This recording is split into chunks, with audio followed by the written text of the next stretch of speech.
കുറ്റം തെളിഞ്ഞു, ഇനി ശിക്ഷ. ആലപ്പുഴയിലെ ബി.ജെ.പി. നേതാവ് അഡ്വക്കേറ്റ് രഞ്ജിത്ത് ശ്രീനിവാസിനെ കൊലപ്പെടുത്തിയ കേസിൽ 15 പ്രതികളും കുറ്റക്കാരാണെന്ന് കോടതി കണ്ടെത്തിയിരിക്കുകയാണ്. മാവേലിക്കര അഡീഷണൽ സെഷൻസ് ജഡ്ജി വി.ജി. ശ്രീദേവിയാണ് കേസിൽ വിചാരണ നേരിട്ട 15 പ്രതികളും കുറ്റക്കാരാണെന്ന് കണ്ടെത്തിയത്. ശിക്ഷ തിങ്കളാഴ്ച വിധിക്കും. ഇവർക്കെതിരായ കൊലക്കുറ്റവും തെളിഞ്ഞിട്ടുണ്ട്. 1 മുതൽ 8 വരെയുള്ള പ്രതികളാണ് കൊല നടത്തിയത്. 9 മുതൽ 12 വരെയുള്ള പ്രതികൾ കൊല നടത്തിയവർക്ക് സഹായവുമായി വീടിന് പുറത്ത് കാത്തുനിന്നുവെന്നും 13 മുതൽ 15 വരെയുള്ള പ്രതികൾ ഗൂഢാലോചന നടത്തിയവരാണെന്നും തെളിഞ്ഞു. കേസിൽ ഇന്ന് പ്രോസിക്യൂഷൻ വാദം പൂർത്തിയായി. ശിക്ഷ സംബന്ധിച്ച് പ്രതിഭാഗത്തിന്റെ വാദം കൂടി തിങ്കളാഴ്ച കേട്ട ശേഷം ശിക്ഷ വിധിക്കും. വിചാരണ ആലപ്പുഴ ജില്ലയ്ക്ക് പുറത്തേക്ക് മാറ്റണമെന്നാവശ്യപ്പെട്ട് പ്രതികൾ സുപ്രീം കോടതിയെ സമീപിച്ചിരുന്നു.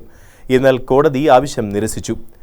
രഞ്ജിത്ത് ശ്രീനിവാസൻ വധക്കേസിൽ ഗൂഢാലോചന നടന്നത് 3 ഘട്ടങ്ങളിലായിട്ടാണെന്ന് പ്രോസിക്യൂഷൻ കോടതിയിൽ പറഞ്ഞിരുന്നു.